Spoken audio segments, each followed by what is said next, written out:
an important part of understanding the Holocaust in its entirety, how the Nazis could actually imagine to mass murder an entire group of people, is actually looking at the Nazi policy of eugenics. Although eugenics, as we'll see, was not something that the Nazis actually invented. So eugenics was an ideology that emerged in the late 19th, early 20th century that essentially advocated for humanity to remove imperfections in people by breeding out negative characteristics, or in other words, only encouraging people who were felt to have the right physical and mental capacities to have children, and preventing people who had some perhaps kind of form of mental illness or something like that from having children in order to create a more perfect human race. It was certainly not unique to the Nazis. In fact, a lot of people who we would consider to be very, very the opposite of the Nazis were actually supporters of eugenics. W.E.B. Du Bois, the famous African-American scholar and campaigner, one of the founders of the NAACP, was a supporter of eugenics. Margaret Sanger, who was one of the people who campaigned for birth control and for women to be allowed access to birth control in the early 20th century United States, was also a believer in eugenics, although perhaps when you talk about birth control you can kind of see the link between those more clearly. But basically a lot of people in the late 19th, early 20th century thought, yes, of course it makes sense that we should only let people who have quote-unquote suitable characteristics to breed. And Hitler was an absolute fanatic for eugenics, big believer in it. Obviously, if you're talking about the importance of bloodlines and racial purity, eugenics plays right into that as well. And so once the Nazis came to power in 1933, they began very much promoting a campaign of eugenics amongst the German population, that is, taking steps to sterilize people who they felt were unsuited to having children themselves. And of course, where did they get these ideas from? If you look at the poster here on the screen, "Vi stehen nicht allein," we do not stand alone. And if you look at the flags on the left-hand side, you see they're mostly Scandinavian countries, so Norway, Denmark, Sweden, and Finland, and of course, the United States. The United States was the single largest practitioner of eugenics outside of Nazi Germany in the 20th century.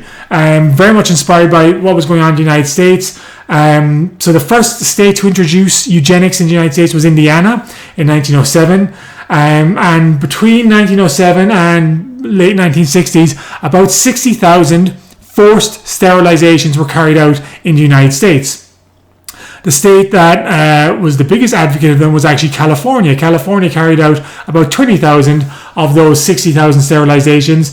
The state that was perhaps most aggressive in terms of carrying out sterilizations, and what I mean by aggressive in terms of requiring very little justification and very little kind of legal oversight, was North Carolina. In North Carolina, basically any social worker could pick someone and say, well, this person needs to be sterilized for whatever reason.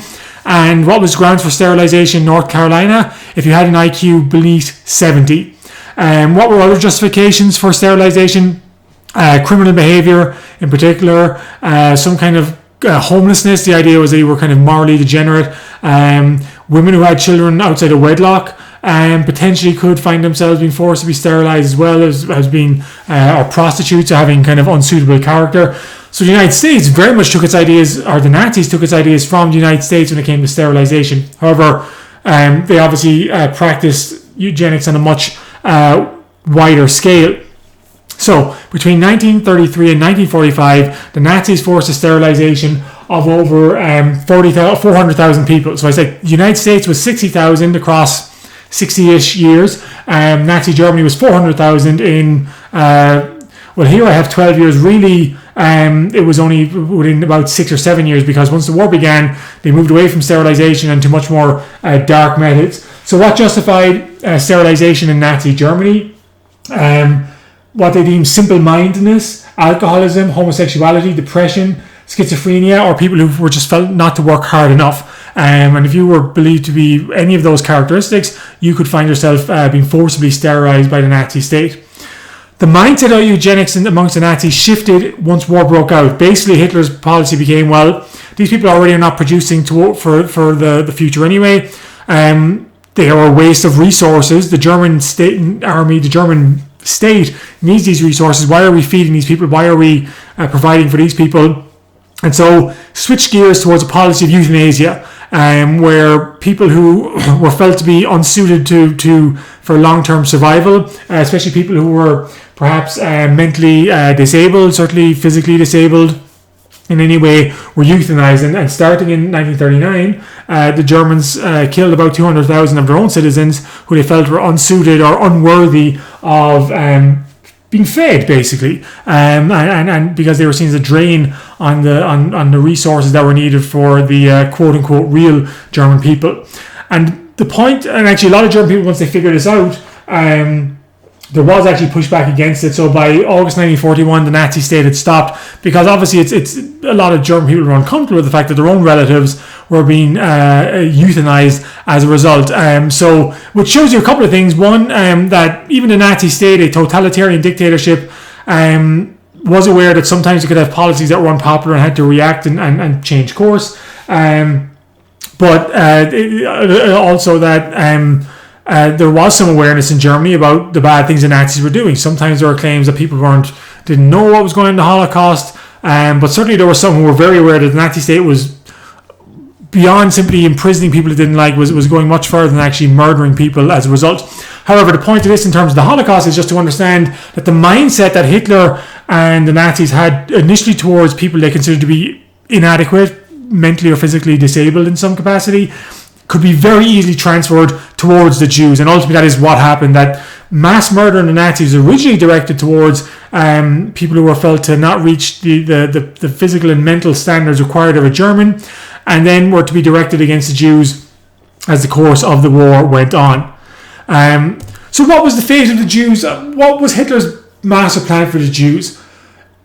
It's very difficult to say. One of the debates is, when did Hitler and the Nazis decide that mass murder was what they wanted to do, as opposed to forcing the Jews to leave? You guys read the document, the Selting document, the Wannsee Protocol, where you see that in the beginning the Nazis were saying we wanted people to emigrate, we wanted the Jews to emigrate.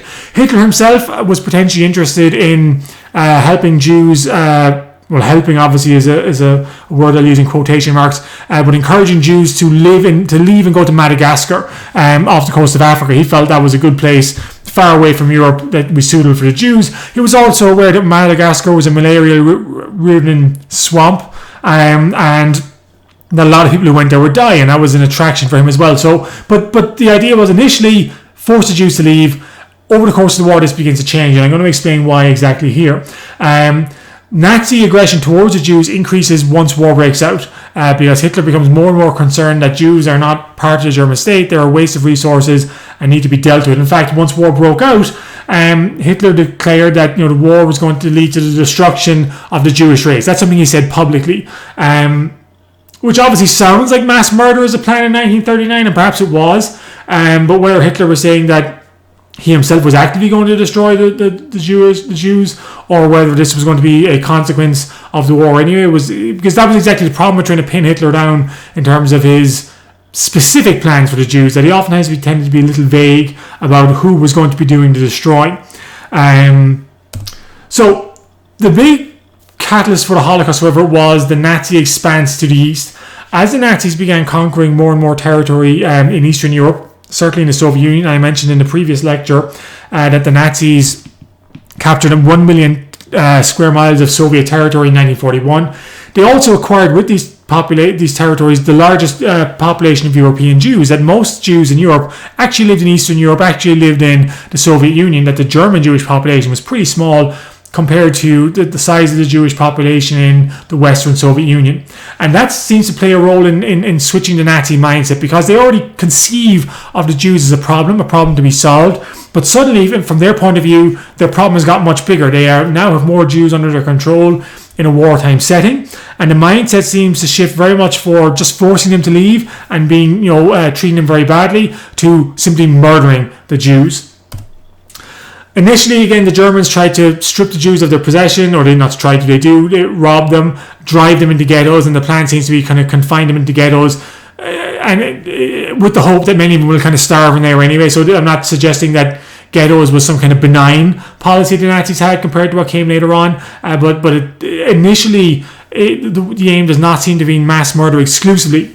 But as the war went on, mass murders became more common, and this is where the Holocaust the concept of the Holocaust gets more complicated, because was this Hitler's master plan? Was this the Nazi hierarchy direct from the top telling soldiers to go out and simply mass murder? Or was this something that soldiers kind of took upon their own initiative to do themselves?